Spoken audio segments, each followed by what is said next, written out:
हम घर में कितनी भी क्यों ना मेहनत कर लें, बट हमारी ग्रेवी ज़्यादातर बाजार जैसी नहीं हो पाती है। हम जो मार्केट से सब्जी मंगाते हैं ना, उसका फ्लेवर, उसका कलर बिल्कुल अलग होता है।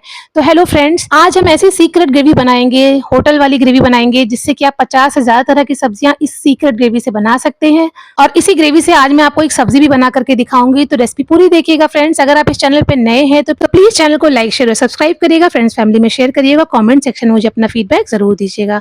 तो इसके लिए ना हमने लिए करीब 3 मीडियम साइज प्याज, यहाँ पे एक बड़ा प्याज है, 2 छोटे हैं, तो करीब 3 मीडियम साइज प्याज लग जाएंगे। इसकी ऐसे जड़ निकाल करके ना आप इसको स्लाइसेस में काट सकते हैं, आप थोड़ा मोटा भी काट सकते हैं, बट मैंने स्लाइसेस में इसलिए काटा है जिससे कि ना जल्दी ये कुक हो जाता है, बहुत टाइम नहीं लगता है। तो इस तरीके से ना हमने स्लाइसेस प्याज की काट करके रेडी कर ली हैं। अब इस ग्रेवी में जाएगा अदरक, तो अदरक को भी हम इस तरीके से बहुत ज्यादा छोटा नहीं, लेकिन फिर भी थोड़ा सा उसको टुकड़ों में काट लेंगे, जिससे कि जब हम इसको कुक करेंगे तो ये जल्दी कुक हो जाएगा।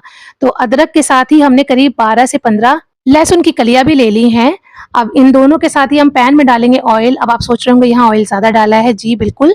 असल में जब भी हम होटल वाली ग्रेवी बनाते हैं ना, तो इसमें ऑयल ज्यादा पड़ता है। थोड़े से खड़े मसाले हमने ले लिए हैं, दालचीनी, छोटी इलायची, लौंग, तेज पत्ता, बड़ी इलायची, और अगर आपके पास काली मिर्च है वो भी आप डाल सकते हैं इस ऑयल में, और इसको थोड़ा सा भून लेंगे। तेल बहुत ज्यादा गर्म नहीं होना चाहिए ताकि ये खड़े मसाले ना जलें। इन मसालों को हमें बिल्कुल भी जलाना नहीं है, बिल्कुल मीडियम फ्लेम पे ही आप कुक करिएगा सारी प्रोसेस को। इसके साथ ही हम डाल देंगे इसमें लहसुन, और जो हमने अदरक के टुकड़े काटे थे ना, वो अदरक भी डाल देंगे। दोनों को डाल करके एटलीस्ट 2 मिनट के लिए हम इसको कुक करेंगे मीडियम फ्लेम पे, जिससे कि जब देखिएगा आप इसमें थोड़ा सा लहसुन का यहाँ पे कलर चेंज हो रहा है, थोड़ा सा सॉफ्ट हुआ है और कलर चेंज हुआ है, अदरक का भी कलर चेंज हुआ है। अब इसी स्टेज पे हम इसमें डाल देंगे प्याज। प्याज की स्लाइसेस आप चाहे तो हाथ से खोल लीजिएगा यहाँ पे, या इसी तरीके से स्पैचुला की हेल्प से थोड़ा सा क्रश कर लीजिएगा। अब जब तक प्याज कुक हो रहा है, हम यहाँ पे टमाटर भी कट कर ले रहे हैं। टमाटर को भी हमने ऐसी स्लाइसेस में कट कर लिया है रफली। इसकी भी जड़ निकाल करके आप इसको स्लाइसेस में कट कर सकते हैं, बहुत ज्यादा चॉप नहीं करना है, क्योंकि आगे तो इस मसाले को हमें ग्राइंड करना है। अब देखिए प्याज हमारा काफी अच्छे से सॉफ्ट हो गया है, मसाला बिल्कुल भी हमारा जलना नहीं चाहिए। प्याज के सॉफ्ट होने के बाद ही हम इसमें डालेंगे टमाटर और नमक। टमाटर की क्वांटिटी बिल्कुल ज्यादा रहेगी प्याज से। अगर हमने यहाँ पे 3 मीडियम साइज प्याज लिए हैं, तो कम से कम 6 से 7 टमाटर आपके लग जाएंगे यहाँ मीडियम साइज के। इसके बाद नमक डाल करके इसको आप कुक करिएगा। अच्छा, यहाँ पे भी हम इसको ढक देंगे। ढकने से ना कुकिंग प्रोसेस थोड़ी जल्दी हो जाती है, और मीडियम फ्लेम पे ही हमें इन सबको कुक करना है जब तक कि हमारा टमाटर प्याज कुक हो रहा है। हम यहाँ बोल में एक सूखे मसाले ले लेते हैं। तो 2 चम्मच हमने पिसी धनिया ली है, आधा चम्मच हल्दी पाउडर लिया है, 1/4 टीस्पून हमने लिया लाल मिर्च पाउडर, और करीब 4 से 5 चम्मच हमने लिए हैं काश्मीरी रेड चिली। लाल मिर्च की क्वांटिटी ना आप अपने हिसाब से कर सकते हैं, बट यहाँ काश्मीरी लाल मिर्च ना आप एटलीस्ट 4 से 5 चम्मच डालिएगा, और थोड़ा सा पानी डाल करके ना इसका एक थोड़ा सा बैटर बना लीजिएगा।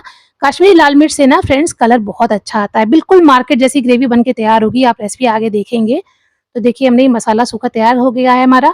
अब हमारा ये टमाटर प्याज भी मीडियम फ्लेम पे अच्छे से कुक हो गया है। आप देख रहे होंगे बिल्कुल टमाटर अच्छे से सॉफ्ट हो चुके हैं। अब यहाँ पे इसी स्टेज पे हमने तेज पत्ता निकाल लिया है, इसे हम ग्राइंड नहीं करेंगे। और इसके साथ ही मैं देख रही हूँ इसमें अगर मेरे को बड़ी इलायची दिख जाती है, बड़ी इलायची मेरे को दिख गई है, ये भी मैंने निकाल दिया है।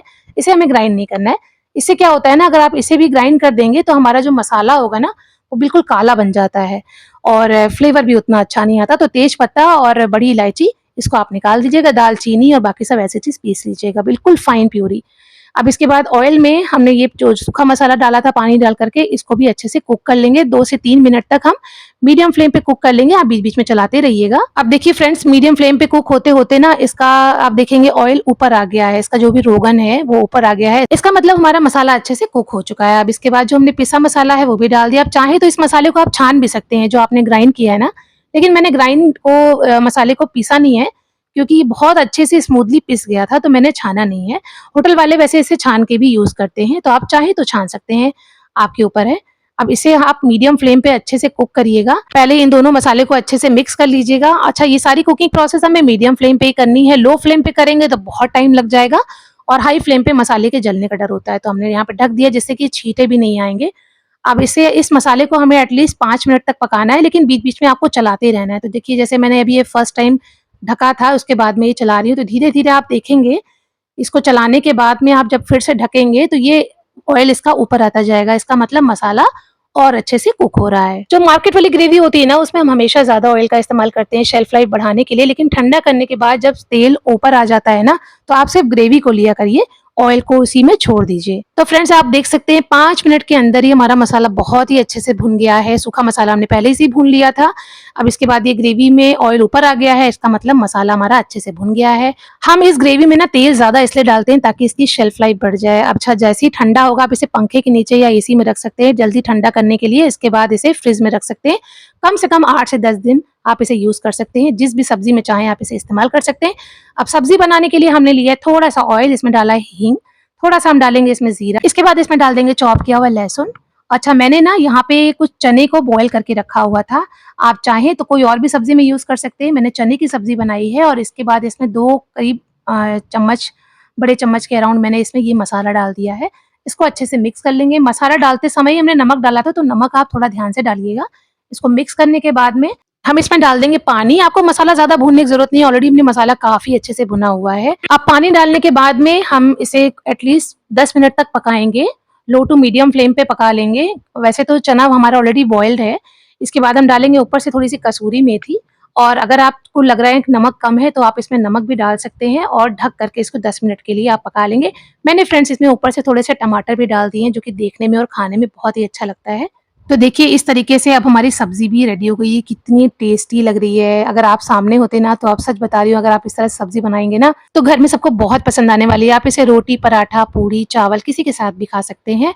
तो बहुत ही टेस्टी सी सब्जी बनके तैयार हुई है फ्रेंड्स। तो एक बार ये रेसिपी ट्राई करिएगा, ये ग्रेवी की रेसिपी ट्राई करिएगा। इससे कोई सब्जी आप जब बनाइएगा तो मुझे कमेंट सेक्शन में अपना फीडबैक जरूर दीजिएगा, जिससे कि मुझे पता चल सके कि आपको मेरी बनाई हुई रेसिपीज कैसी लग रही हैं। जब भी मेरे घर में कोई गेस्ट आने वाले होते हैं ना तो मैं पहले से ही इस ग्रेवी को तैयार करके फ्रिज में रख लेती हूँ। जब भी बनाना होता है तो फटाफट से अपनी सब्जी रेडी कर लेती हूँ। तो आप भी ये तरीका जरूर ट्राई करिएगा।